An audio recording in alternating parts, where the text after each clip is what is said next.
Ayun. Magandang tanghali mga ka-Anghelo Mendoza TV. No? Tayo walang nanit. So ayun, nandito na tayo sa bahay pagkatapos natin sa meeting. Pagkatapos natin kumain, tulog na tayo. No? So ayun, nakakapagod no? Ang ating panahon. No? So ayun, hindi ko na inaabot dun sa kain na tayo. So ang ating ulam guys, ay masalamat po sa pagkain ibigay mo po sa akin. Ngayon, tanghali ko nagpapasalamat siya. So ngayon, Santo. Amen. So ang ulam natin guys ay Favorite ni Monay, puso ng saging. Hello. puso ng saging guys. So yun no? May isda to? Meron. Saan? Ayun. So mamimingwit sila ng isda dahil takot pa rin sa gulay. Dapat kumain tayo sa gulay. Yan no? Ang sarap nga. Puso ng saging. Bago ako pumunta sa school, nagluto muna ako ng ulam at kanin. Dahil sa pagmamadali, nakita niyo, sunog, no? Papa. Papa. Sarap talaga yung aking pagkitao dito. Yun guys, kawawa si Papa kasi auditor siya. O dito ko sa klase, ano ba yan? Hindi ko naman magagampanan ng mga binigay kong tungkulin sa akin dahil ano naman yung on time. Hindi man talaga namilit na. Guys, nung grade 4 din ako guys, president din si Papa. Ang hirap ng mga katungkulan sa school. Ang Nung hirap. grade 4 naman yung kapatid ko, auditor siya. Auditor na Grade 4 din ako, grade 2 ka din, presidente ako no.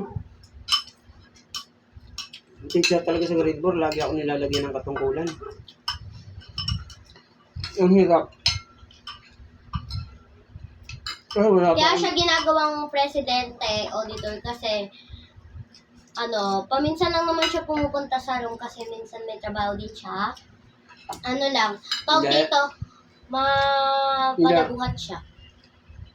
Masipag lang talaga ako. Kaya, naman? kung tutusin, hindi ko na kaya eh. Kasi puyat ka na, pagod ka na, may trabaho.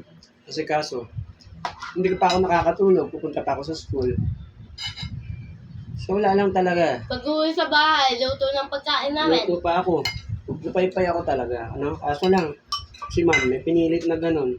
Hindi ko alam kung gagampanan ko yung tungkulin ko, no? Kasi kagaya niyan, sakit na ng ulo ko sa puyat. Tapos sa susunod,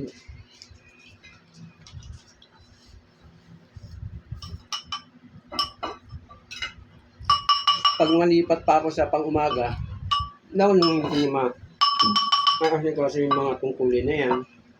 So mahirap guys na, kaso lang, wala tayong magagawa. Si teacher kasi, maaaring nakita niya na Masipag si Papa. may tutulong ako. Kaya hanggang kaya akong makatulong, gagawin natin yung nagagawa natin. Yes. Kaya hindi natin pinapangako. This is my real dad. Yes. Hindi natin magpapangako na magagampanan natin lahat. At magiging pa rin yung dati kong reviews. Kasi aanin mo yung sipag mo kung di na kaya ng katawan mo. Yun eh. Di ba? Kahit masipag ka, matulungin ka, hindi naman na kaya ng katawan. Ako, okay lang sa akin yun. Basta loobin ng Panginoon, bigyan niya ako ng kalakasan ng katawan. Okay ako dyan. Nakakatulong tayo. Okay sa akin yun. Basta pagkalooban tayo ng Panginoon ng lakas ng katawan. So, yun guys. Pagkatapos natin kumain, tulog na tayo. Thank you. Thank you.